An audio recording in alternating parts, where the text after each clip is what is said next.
Welcome back, y'all, and I hope you guys are doing fine. And today we have a video by Johnny Arnott's that's titled "Chris Paul Deserved Better." Now, obviously, it's been a few days now. I'm sure you guys have heard the news of Chris Paul, retiring. I mean, I think we knew already that this was going to be his last season because he said it last year, but then we weren't so sure, because he was on the Clippers and then he was waived, and then they put him on the Raptors and he was waived there too, and it's like now he really announced his retirement, and yeah, Chris Paul was definitely like one of the best true point guards because Chris Paul was actually a true point guard.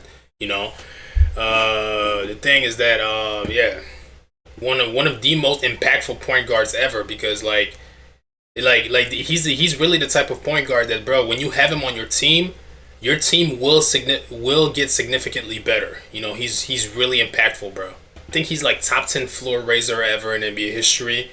I think he's right behind John Stockton in assists all time. I think whatever. He's had a lot of bad luck in his career. But whatever. He was still the point god. Like, damn it.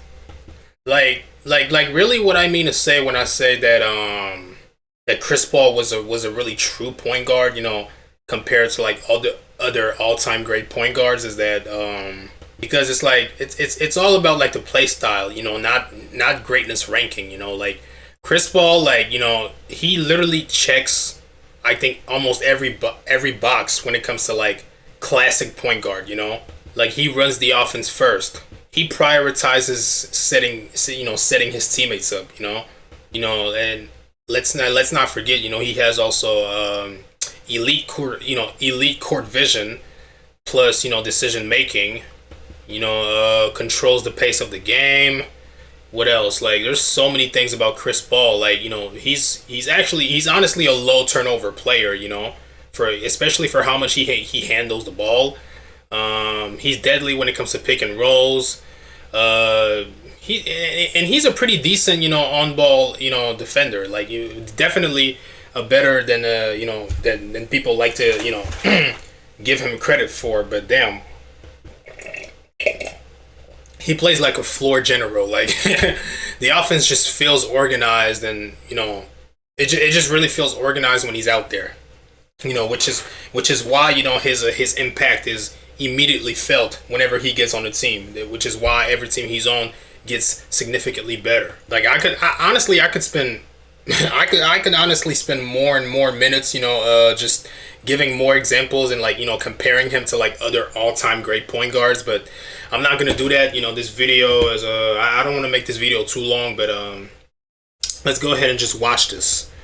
Yeah, Chris was special for my career. Was the first person that I was around to like really take care of their body, show me the importance of the weight room. He was the standard for a point guard when I was growing up, and like the standard for a point guard. Years, it's one of my closest friends.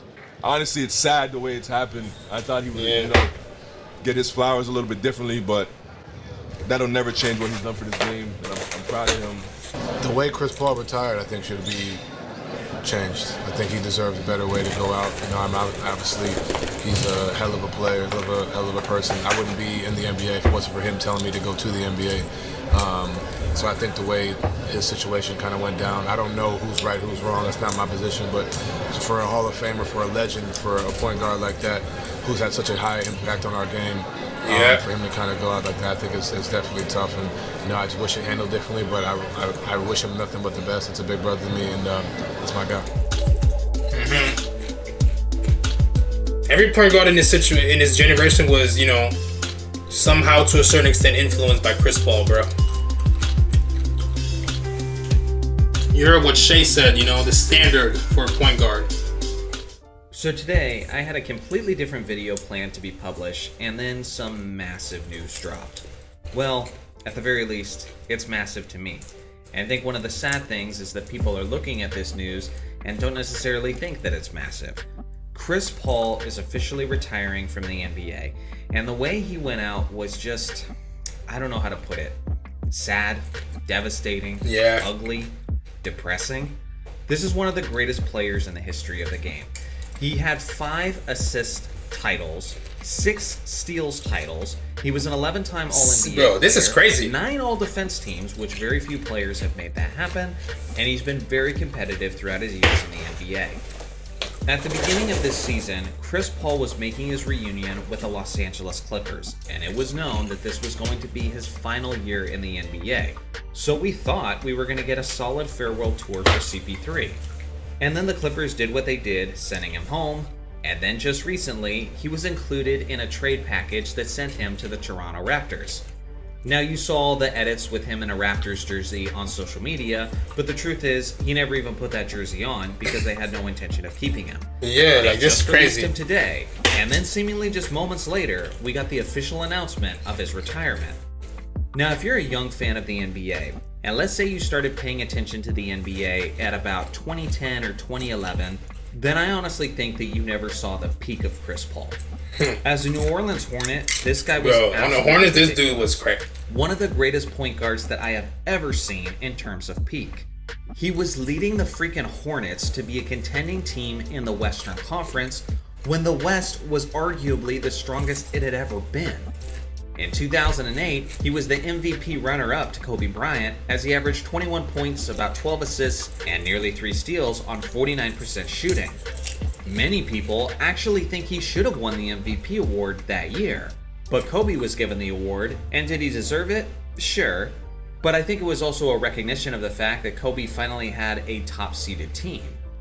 This version of Paul was fast. Yeah, because, you know, Kobe, wait, what's that? No, whatever. Yeah, because also, like, you know, so something that, you know, contributed a lot to this is the fact that the Lakers had the number 1 seed. And the Hornets had the second, literally right below the Lakers, you know. So this definitely played, you know, a role into this whole thing. But yeah. Explosive, and he was a Defensive Player of the Year candidate. His court vision was insane. He was one of the greatest lob passers that I have ever seen. And obviously, he would go on to display that to an even greater extent in his Lob City days with the Los Angeles Clippers. Which admittedly will now be bittersweet to look back upon, knowing how it all ended with the Clippers organization.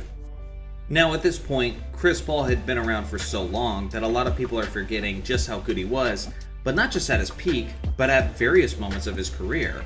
For a while, Chris Paul was kind of the very definition of turning back the clock.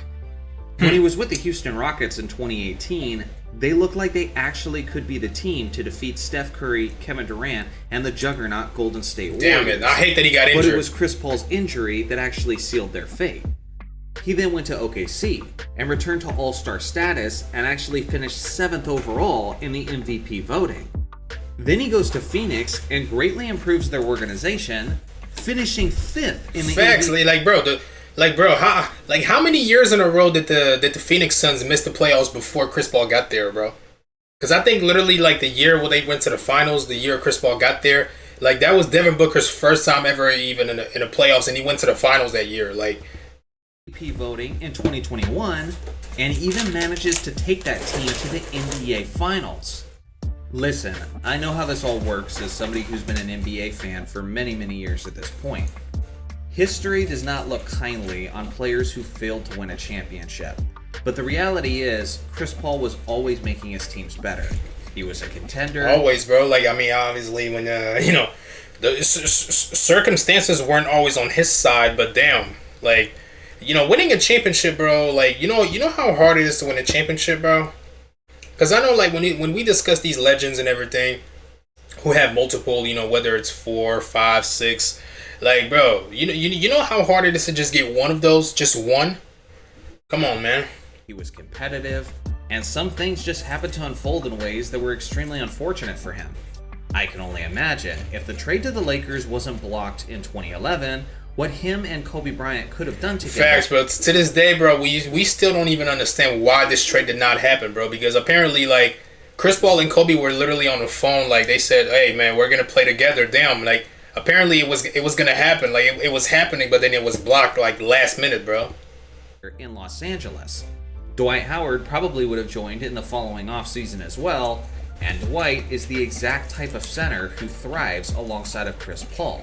Yeah. To me, this is a very sad day in the NBA because this is not the way that a legendary career should end. But tragically, this is the dark side of longevity.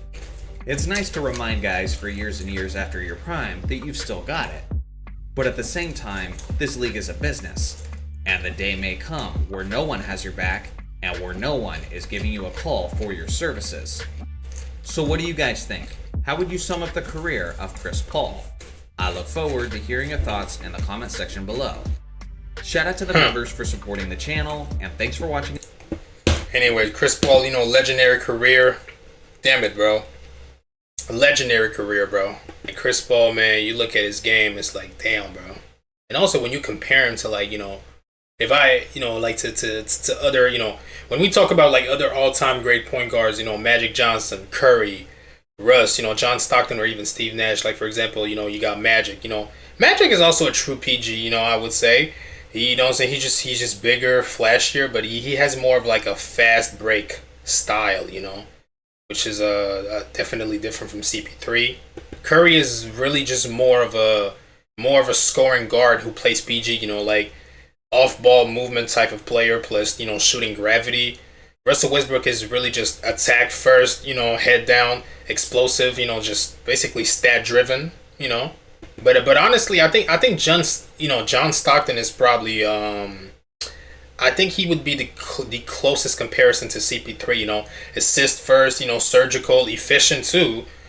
Steve Nash, honorable mention here. He's a creative passer, but he's much more, free flowing and offense, orientated. So, yeah. But the thing about PG is that, what makes him really like the true point guard, but more of a true point guard than all of these guys is because, bro, he plays a position at its purest traditional form, bro. Like that's something like, bro, you don't find that in many guys, bro.